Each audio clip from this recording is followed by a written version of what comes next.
A leitura dialógica é uma leitura que envolve compartilhamento de ideias, né? Então não é uma leitura solitária. Tem o Bakhtin, um dos autores, né, que está na base, vamos dizer, de algumas das atuações educativas de êxito, explica teoricamente que num romance, por exemplo, um romance bem elaborado, como Dostoiévski, né, que é uma das obras que ele escreve sobre Dostoiévski, que tem a presença de muitas vozes. Então, eu, leitora, sozinha, diante de uma obra do Dostoiévski, por exemplo, né, já vou enfrentar uma certa dialogia, como diz o Bakhtin, que é o encontro com vozes diferentes da minha, né? E que eu, como leitora, já tenho também as minhas próprias vozes internas e vai haver um encontro entre essas ideias todas, essas vozes todas. Na sociedade industrial, que é anterior à sociedade da informação, esse encontro solitário do leitor com uma obra era bastante possível e era bastante educativa, vamos dizer, né? No contexto da sociedade da informação, com a diversificação de interações, de redes, de fontes, né, esse encontro solitário perde força, né? Então, porque eu vou interpretar uma obra a partir daquilo que eu já sei, daquilo que eu já conheço. E isso me dá uma possibilidade de aprender algumas coisas com a obra, né? Mas eu vou aprender entre mim e a obra. Fazer a leitura compartilhada com outras pessoas é amplificar em muito essas vozes que se encontram, né? Então, ao ler, por exemplo, uma criança e uma mãe lerem juntas, né? Então, se a criança teria a necessidade de um tempo maior para aprender e compreender aquela obra, ao ler com a mãe, né, esse tempo é encurtado. Por quê? Porque essa mãe contribui também com as suas formas de pensar e com os seus conhecimentos, né? Então, ao compartilhar isso com a criança passa também a se apropriar dessas outras formas, né?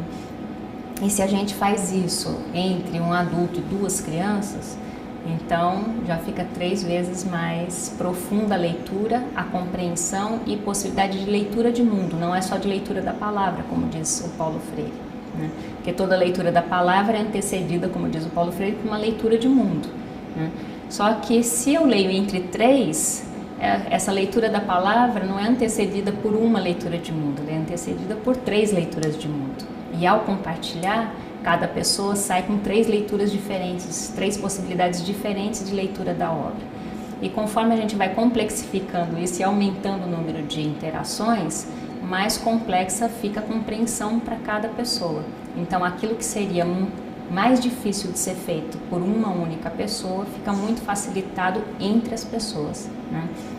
Isso tem a ver com um conceito teórico também do Vygotsky, que é de que o que vem intrapersonal é antes interpessoal, né? Então, se eu interajo com uma pessoa num ato de leitura, né, o que vem para dentro é dessa interação com uma pessoa. E se eu interajo com 10, o que vem é a interação com 10 pessoas. Então, como isso está presente nas atuações educativas de êxito, né?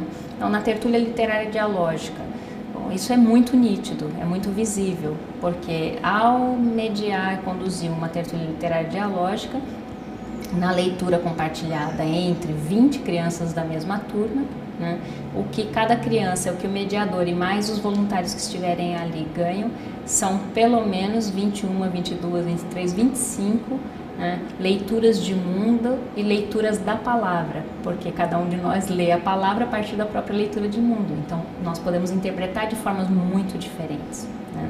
Então, eu posso continuar não concordando com a interpretação que o outro faz, mas essa interpretação vai me acompanhar mentalmente também, porque é uma possibilidade interpretativa, né? Então, isso é leitura dialógica, né? No grupo interativo, né, vou falar de matemática, vamos falar da leitura que se faz em matemática. Então, pode ser um grupo interativo com um problema, para resolver um problema de matemática, né? Um estudante que sozinho sofreria muito, demoraria muito para compreender o que está querendo dizer aquele enunciado, ao compartilharem a leitura, as perguntas e a explicação do que é que cada um está entendendo, né, amplia muito a possibilidade de compreensão de todo mundo, né? Por isso que a gente diz que acelera a aprendizagem, né, porque são muitas leituras da mesma situação que se encontram para se solidarizarem, né? Se a gente fala da biblioteca tutorada, né, o fato de os estudantes irem para a biblioteca e contarem, tanto com a interação entre estudantes de classes diferentes, de séries diferentes, que raramente se encontram, né, como com voluntários que são acadêmicos ou não acadêmicos, então, de ler para essas pessoas, ou de que essas pessoas leiam para esse estudante e que eles troquem ideias sobre o que está dizendo esse livro, relacionar com outros livros que outros leram, então isso é leitura dialógica. Então, é a multiplicação de possibilidades de leitura do mundo e de leitura da palavra.